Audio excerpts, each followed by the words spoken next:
Welcome to the NAB Show Express podcast monetization session.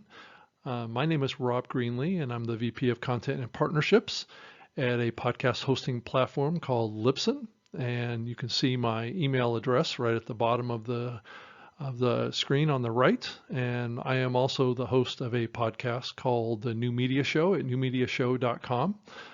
But what we're here today is to talk about podcast monetization and the various types of monetization that can be applied to a podcast. So if you're a current podcaster or an aspiring podcaster, these are some kind of general tips to lead you down the right direction to monetizing your podcast as you grow your audience. So let's go ahead and jump right in and look at the first slide here. Well, I wanted to just run through really quickly just kind of what's going on with the podcasting medium itself. It is growing very rapidly, and for a medium that's about 16 years old, it's relatively a new medium that's been out there. So if you haven't been involved in the podcasting space from a listener or a content creator standpoint, the growth of the medium has been pretty steady over the 15 or 16 years of its existence. Over the last 2 or 3 years, the podcasting space has been growing a little bit faster. It's been growing from an audience standpoint. It's been growing about 4 to 5%. And then on the content side, more recently, over the last month, the podcast medium has been growing about 91,000 shows were added to the Apple Podcast catalog just in April. So we're at over 1 million podcasts in the Apple Podcast catalog, of which about 40 to 45% of that catalog is currently active, with shows that are being updated at least with one episode in the last 90 days. So most podcasts are updated on a weekly basis, but many of them are done daily, and some are actually done every other day. And there's others that will publish like maybe once a month. So, and then there's others that are in the catalog that have stopped publishing, but that doesn't mean that their episodes are no longer available. And many shows have strong audiences even after the shows have left active production of new episodes. So there is the whole spectrum of what's happening in the podcasting space. And then the other advantage of the podcasting space that has developed over those years is the range of listeners in there and their demographics, male, female. They cross all gender and other subcategories of the population are growing or well represented on the ethnic side. Like I said, male and female is getting close to being exactly representative of the global population. And then the other big strength is niche content, like we have seen happen in places like YouTube, the online platforms for creating media, and podcasting is definitely an open medium when it comes to podcast creation. Has really nichified, is what I like to call it. And what that really means is that pretty much every topic that you can think of is probably covered in the podcasting medium, just like what you see in YouTube. Today, people are producing content on all sorts of different kinds of topics, which is terrific for advertisers because they can really niche focus their advertising messages to audiences that may be more favorable to their product or service because of the niche aspects of the medium. So you can better kind of target in a general sense. I'm not going to go into a lot of topics today on targeting to niches in the podcasting space or demographics, but that is certainly something that has been a little bit of a controversial topic given the controversy and the rules around a listener privacy or user privacy online, and so anyway, I could do a whole podcast just on that. So I'm going to move on here, but podcasting also enables you to build brand and listener and customer loyalty relationships with your audience. So what we're finding is a lot of podcasts are being produced by large brands or large consumer brands that want to build closer and deeper relationships with customers to drive value around content marketing type of strategies. And what we've seen in the research is that it's showing that customer loyalty gets built pretty well in the podcasting space, which, and I'll talk about this later in the presentation around customer loyalty and the reason that customer loyalty is being built. The other big thing that's happened in the podcasting space over the last 3 to 4 years is the metrics on how to count downloads, and that's basically audience downloads of the content is now certified under the IAB, and they basically over the last 3 to 5 years have come up with a standard way of counting downloads, which is the real most popular metric in evaluating audiences in the podcasting space. So let's go ahead and move to the next slide. So I wanted to talk about the most cost-effective forms of advertising, but I think the key takeaway here is that podcasting really is the most cost-effective form of advertising today. And it's been that way for many years now. And we're still seeing a lot of brands kind of play around with the medium to find out if it's right for them. But what we see is if a brand or a company makes a significant commitment to the medium and their product or services is pretty compatible with an online audience, and that can be targeted fairly effectively to higher end kind of consumers, that it tends to generate strong ROI. So, and one of the key reasons for that is authenticity and trusted messages are really key to making the ROI of podcast advertising so high for many advertisers.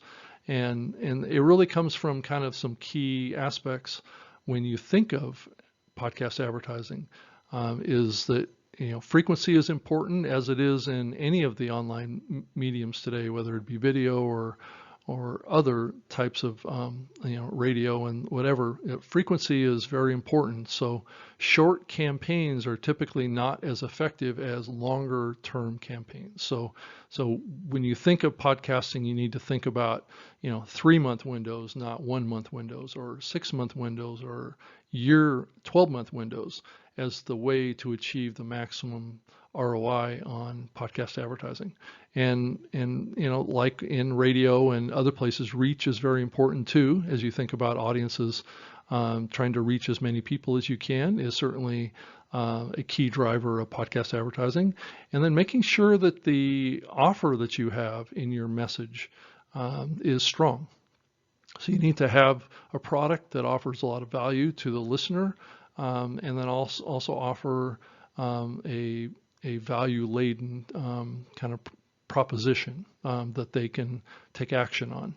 And oftentimes podcast advertising is done with what's called promo codes, which are given out in the content or on websites or off of links off of metadata and off of websites as well. So the conversion to customers can be tracked and evaluated. So that is another important area of the podcasting medium as well. But let's move on. What are the types of podcast advertising spots that are out there today and have been with the medium for a very long time? The most effective and most popular form of advertising spots is the live read, and that's in content. These are terms that are fairly familiar to those in the medium, but they would be live read in content or baked in ad mentions. So these are oftentimes fairly unscripted, outline-driven pieces of content that are read right during the production of the show. So it isn't like these are pre-produced ad spots, though that is happening a lot in the podcasting medium today as well. The pre-produced host, that'd be the host of the program, or what's being termed now talent reads, which would be more like ads or pre-produced ads that are read by voiceover talent. But the ads are produced and voiced very similar to what would be a live read type of a format. So those are some of the most popular ways of doing podcast advertising today because they drive the highest ROI. So the other one that I didn't have on this list was radio-like ads. Those are ads that are produced by ad agencies or the brands themselves. That would be more like what you would hear on streaming radio or on radio over the last 30 years. So some of those ads have evolved into being more like talent reads, and I think that's a good trend in the medium, but that's certainly one aspect of podcasting that has been growing and developing, and that's kind of leads into my discussion about one more form of podcast advertising, and that's the programmatic advertising, which is really kind of more of a buying method than it is really anything about podcast advertising per se. It's just a way for brands to come in and buy podcast advertising, kind of like what they buy on like a Pandora platform or a Spotify on the online streaming platforms. Utilize a lot of programmatic ad buying because it's real-time buys that they can place and then upload pre-produced spot messages and then be able to traffic those into streaming radio platforms, which more and more podcasting is becoming a little bit more like a streaming radio type platform. So it's still primarily a download medium, and most of the delivery of the MP3s is primarily a download, but it will simulate really to the listener as though it's streaming, but it's really downloading to whatever player is being used, if it's an app or if it's off of a browser. The other thing that I wanted to mention too, which programmatic advertising buying tends to also involve another technology in the medium called dynamic ad insertion. I like to term it just dynamic insertion because it's a technology that basically enables you to take a pre-produced piece of content and insert it into a timeline location in your pre-produced or live audio show or podcast. Dynamic insertion can be utilized, like I was saying, in live productions as well, but it's unusual. Most of the time it's done in pre-recorded content, and then the podcaster will go in and set insertion points, and they can have as many frequency or duration of ads that they would want to have, and those can be facilitated through programmatic ad buying platforms too, but those are primarily all pre-produced ad spots that are run through the dynamic advertising and programmatic relationships, though dynamic insertion technology can also work with pre-produced live reads, but they're not baked in content, but they're baked in for the duration that they're made available in the content itself, because the dynamic ad insertion technology enables you to replace ads and run those ads during a certain amount of downloads on a certain kind of a schedule. So let's say the advertiser wants to buy 100,000 basically insertions into a program. They sell that based on a CPM model, and then those ads get run in the content until they reach their sale number of 100,000. Let's give an example. And once that's completed, then those ads no longer get inserted in the content that gets delivered to the listener. But let's go ahead and move on to the next slide. In content host read type ads typically are monetized to the podcaster, and this is a rate that the advertiser would pay for those spots. Ranges between about $18 and $50. And CPM, if you don't know what that stands for, is really a cost per 1,000 downloads, is what it is. So the advertiser would pay a flat rate of either like this $18 to $50 per 1,000 downloads that is tracked through the IAB download spec metrics. The ad durations can be kind of flexible. So they're typically 15, 30, 60, or 90 second type of ads. They can sometimes be fairly flexible because since these things are dynamically inserted, it really doesn't matter if they're, especially when they're host reads, that they're exactly 60 or exactly 90 seconds long. Though many pre-produced ads will tend to stick to a fixed duration. Um, the other caveat with doing host read ads is that most agencies, most platforms that are selling host reads into podcasts typically have a minimum of 5,000 downloads per episode over a 4-week window before they'll even consider your show for in content host read type ads. So that's something to look out for, and that drives this message that really before you start wanting to run advertising in your program, you need to really work on building your audience. And that, the larger the audience, the more revenue potential that your program has. Many shows don't care about revenue, don't care about advertising. They just do it for other reasons, and I will go into those other reasons later in the presentation because they also have monetization approaches as well that are different than advertising. So let's go ahead and move on. Okay. The other form of podcast advertising that's been around for many years as well is called direct response ads. And basically what these are is a pay dollar amount per purchase.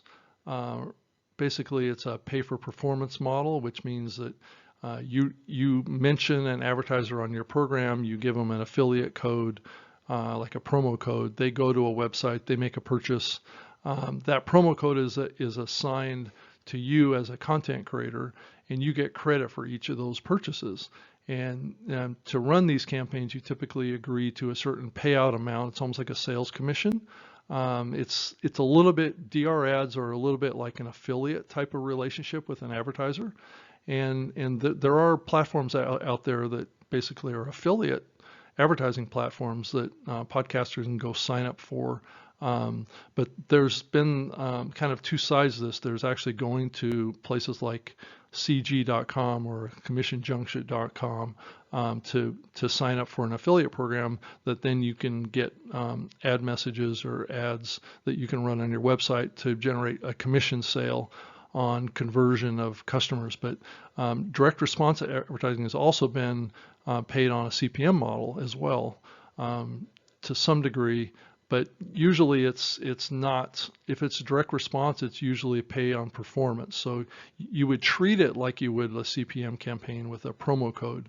But then at the end of the month or end of the campaign, the advertiser would evaluate how much business or how many customers that you acquired through your campaign and pay you for every customer that you acquired during that campaign on a fixed dollar amount per customer. And that payout can vary widely from $10 per customer to $500 per customer, depending on what the product or service is and what the margins are on that product or service.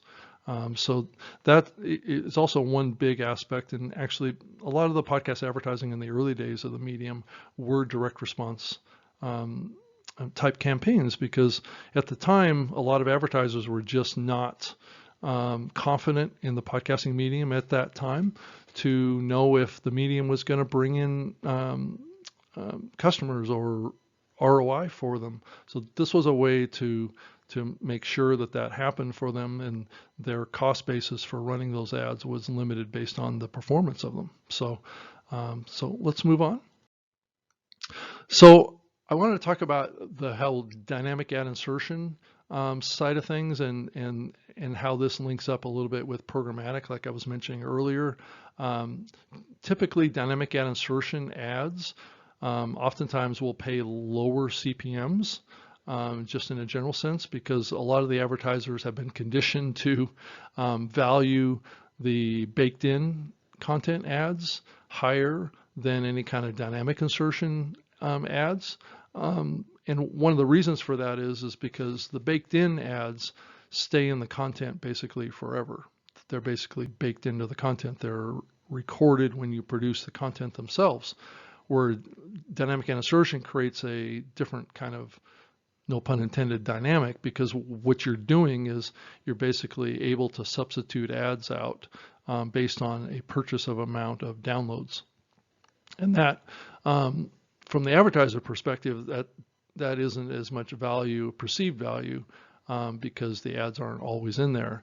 There's kind of two sides of this too. I mean, ads that are baked into your content over time, over periods of years or months, can become a little on the stale side. So it's helpful from a content creator standpoint to have fresh spots, fresh ads in your content. The advertiser is able to run campaigns across all your archives as well as your most recent shows. So there's some inherent benefits if the industry can convert over to all ads being dynamic insertion ads, but there's always going to be a premium put on the real-time baked in live read type of ads, because they tend to be a little more authentic. They tend to be a little bit more trusted because it's being done off the cuff. It's being done hopefully based on some sort of testimonial type of referential experience with the product itself. But typically the dynamic ad insertion type of ads can also be very flexible in duration too, but they tend to follow that same pattern to some degree of the 15-second, 30-second, 60-second, 90-second kind of formats. They can be longer and shorter, but typically more and more we're starting to see these pre-recorded host reads, talent reads, become a little bit more rigid on their duration. So, and those ads can be sold through programmatic platforms, agencies, or the podcaster can sell direct to brands or advertisers that want to run these campaigns. So the ad buying on this is still a little bit convoluted. They do tend to, dynamic ad insertion ads do tend to be something that larger podcasts tend to run, and they can involve radio-like ads, which can be, it isn't as advantageous in the podcasting space. They don't tend to perform at the same level that a host read or a talent read will perform, but more and more radio is starting to produce ads, or the agencies targeting radio are producing ads that are a little bit more podcaster friendly, let's say. But let's move on. Okay, I want to talk about another form of advertising in the podcasting space that's been around a very long time as well, and that is sponsorship ads. And it's basically a flat cost per episode fee that you present to an advertiser. Sponsorship ads have been, that's a term that's used a lot by public radio as well. It's sometimes done as a flat cost per episode because you've communicated to the advertiser what the scale of the program is and how many downloads it has over a 4-week window. And that's typically what the advertiser is looking for, is how many downloads an individual episode has had over a 4-week window of time. And that's what the advertising buys are typically based on. So when you buy a certain amount of downloads, it's based on how many downloads that podcast gets over a 4-week window. And those tend to be also pre-recorded ads as well. They can also be utilized through dynamic ad insertion if you want to as well. I mean, a lot of those are host reads or baked in, but they're just really kind of a different type of ad. They're not as strong as on a call to action side of things. Sponsorship ads tend to be a little bit more brand ads, but they do have the same kind of flexibility on the duration as well. And they're typically sold by agencies or the podcaster offers them direct to brands themselves. Sponsorship ads are typically not sold through programmatic platforms. And there are radio-like ad creative in the sponsorship side, but that is a little bit unusual. But that's one part of the podcast advertising side of things that you can consider doing. And what you sometimes see is smaller shows can attempt to participate in this based on their niche target that they have around their genre or topic. So you can go to a company that has a very strong connection to the content that you're producing and offer them a flat cost per episode to run some sort of a mention, host read, talent read type of campaign, and not be caught up so much in the impression side or the cost, the CPM type of model. So you could go in, just to give you an example, you could go in and say, I'm going to charge $500 per 30-second spot in one of my episodes, and whatever they get as far as audience out of that is what they get. So that's the typical model.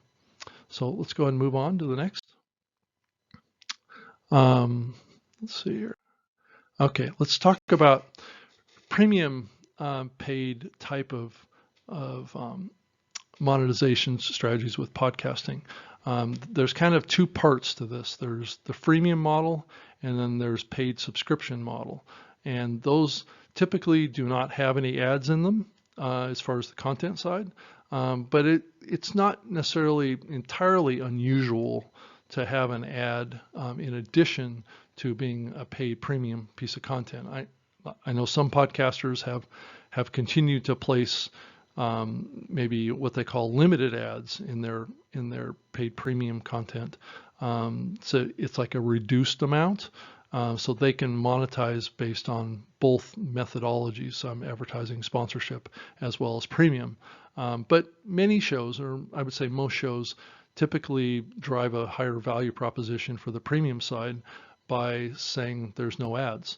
Now the freemium model, which is a little bit of a different model, kind of blends together some free content with some paid content. And you typically see on the freemium model, there's always like maybe the most recent episode is the free episode, and anything beyond 1 or 2 episodes into the archive is where you get the subscription model, and that's where you get access to all the archives essentially, and that can fall under a pay monthly or a per episode subscription fee that can be password secured access to all or part of the archives.